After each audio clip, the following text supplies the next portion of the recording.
has not come here as celebrity. She has come here as an elected member of parliament. No confidence motion.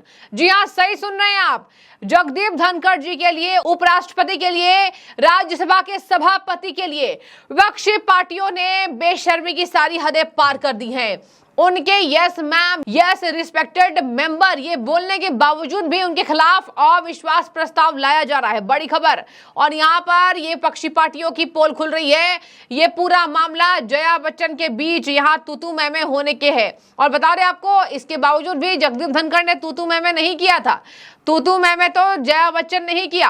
और अब विपक्षी पार्टियों ने no confidence motion लाने की बात कही है। वॉकआउट कर गए राज्यसभा से, सदन से। और इसके साथ ही आपको बता दे, सदन के नेता और भारतीय जनता पार्टी के राष्ट्रीय अध्यक्ष जेपी नड्डा, उन्होंने भी कहा था कि पूरे सदन को, मतलब जो बीजेपी इसके सपोर्टर हैं, उन्होंने कहा कि इस सदन को विपक्ष के इस शर्मनाक रवैये के खिलाफ निंदा प्रस्ताव लाना चाहिए। दर्शकों, निंदा प्रस्ताव वर्सेस नो कॉन्फिडेंस मोशन। अब एक नया ड्रामा देखने को मिलेगा।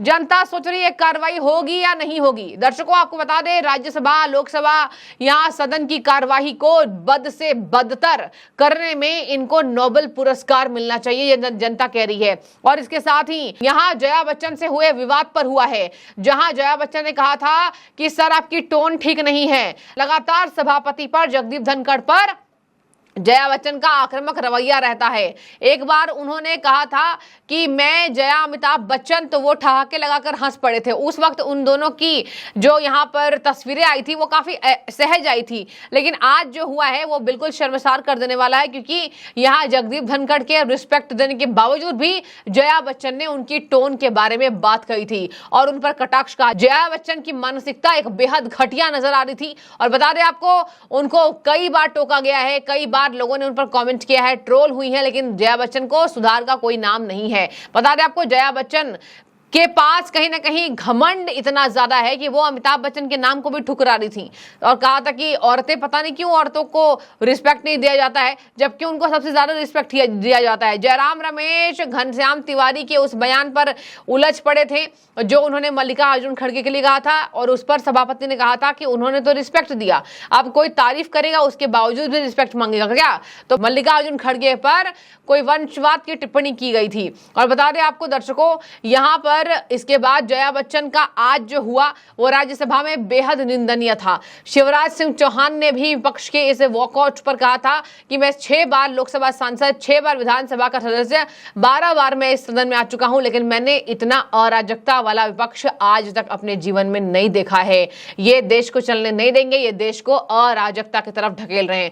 दर्शकों, विपक्ष के इस खराब रवैये पर जेपी नड्डा ने निंदा प्रस्ताव लगाने की मांग कर दी है और इसी के साथ कि निंदा प्रस्ताव हम लेकर आएंगे। और इधर विपक्षी पार्टियों ने जगदीप धनखड़ को कुर्सी से हटाने के लिए एक नया चैलेंज दे दिया है। महाभियोग यहां पर करने की कोशिश कर रहे हैं, महाभियोग प्रस्ताव, यानी कि नो कॉन्फिडेंस मोशन। और बता दें आपको, नो कॉन्फिडेंस मोशन में जगदीप धनखड़ की कुर्सी बिल्कुल नहीं हिलने वाली है, क्योंकि यहां पर संख्या बल होने के कारण, और ये विपक्ष का एक नया टारगेट है। बता दें आपको, आर पार के मूड में है विपक्षी पार्टियां और पद से हटाने के लिए महाभियोग प्रस्ताव लाने की पूरी तैयारी में है।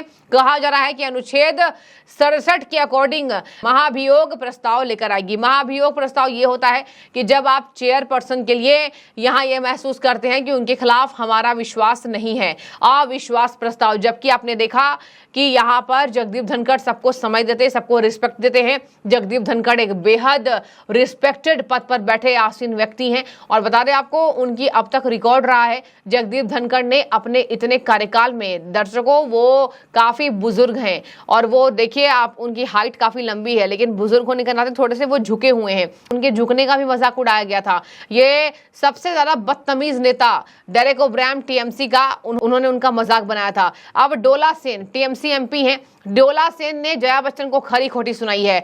टीएमसी भी जया बच्चन के खिलाफ आ गई है। डोला सेन ने कहा कि आप यहाँ सेलिब्रिटी के तौर पर नहीं आई हैं, आप यहाँ पर मेंबर बनकर आई हैं, वैसी रही है। Come here as celebrity. Joya ji has not come here as celebrity. Joya ji has come here as elected a member of parliament for 4 times. She has not come here as celebrity. She has come here as an elected member of parliament. Jagdeep Dhankhar ने भी जया बच्चन को आड़े हाथों लिया और जगदीप धनखड़ ने भी कहा था कि आप एक you are an actor which subjects to director, an actor which subjects to director. आप एक यहाँ पर एक्टर हैं जो एक निर्देशक होता है। ये कहकर जया बच्चन का उन्होंने मान बढ़ाया और उनको संभालने की कोशिश की, लेकिन जया बच्चन का लगातार उनके ऊपर अटैक कम नहीं हुआ। जया बच्चन एक बेहद घमंडी अभिनेत्री में आती हैं और आप दर्शकों, मीडिया से भी उनका व्यवहार अमानवीय होता है। वो हमेशा ही अपना घमंड दिखाती हैं, अपने पैसों का घमंड, अपनी अभिनेत्री होने का घमंड, लेकिन घमंड उनका नजर आता है और यही वजह है कि बार बार जया बच्चन कुछ ना कुछ ड्रामेबाजी करती हैं अपने आप को अटेंशन सीख करने के लिए या जो भी कह लीजिए, लेकिन उनका व्यवहार ये मेंबर ऑफ पार्लियामेंट के तौर पर बिल्कुल गलत है और यही वजह है कि मेंबर ऑफ पार्लियामेंट में पार्लियामेंट आपको नहीं झेलेगा।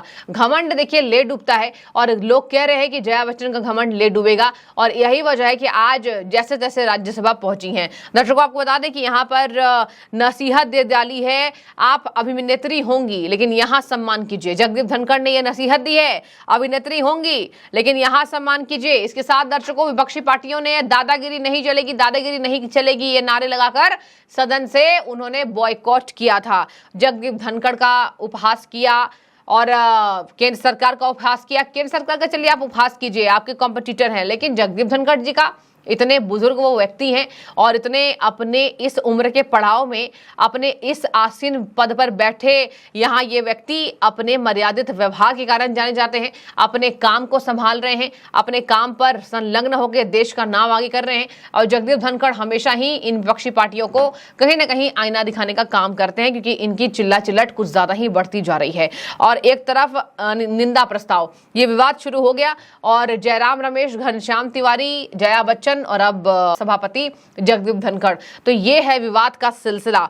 सबसे पहले राज्यसभा में शून्यकाल की कार्रवाई पूरी होने के बाद प्रश्नकाल शुरू होने से पहले विपक्ष ने मल्लिकार्जुन खड़गे को लेकर घनश्याम तिवारी की ओर से टिप्पणी की गई पर माफी मांगने की कोशिश की थी और कहा था कि आप माफी मांगिए, मतलब बीजेपी, और कहा था कि आपने आपत्तिजनक बातें कही हैं। इस पर आपने कहा था कि रूलिंग कर देंगे। उन्होंने सवाल किया वो रूलिंग क्या है। इसके जवाब में सभापति जगदीप धनखड़ ने कहा था कि मल्लिकार्जुन खड़गे और घनश्याम तिवारी दोनों ही मेरे चैम्बर में आए थे, एक एक चीज पर नजर डाली गई है। तो देखिए, यहाँ पर पूरी कोशिश की जा रही है कि जगदीप धनखड़ के द्वारा ख्याल रखा जाए, लेकिन विपक्ष का यही रवैया अराजकता दिखाता है और बता दें आपको, यह अमानवीय व्यवहार है। लगातार संसद में चिल्ला चिल्लाट, एक दिन सदन को इन लोगों ने चलने नहीं दिया है। आपके पैसे, आम जनता के पैसे, हमारे पैसे, सबके पैसे बर्बाद हो रहे हैं और यही वजह है कि एक चिंताजनक स्थिति यहां पर हो पड़ी है। आपकी क्या राय, आप जरूर कमेंट कीजिएगा। नो कॉन्फिडेंस मोशन लाना विपक्ष की एक साजिश है जगदीप धनखड़ की कुर्सी हिलाने के लिए।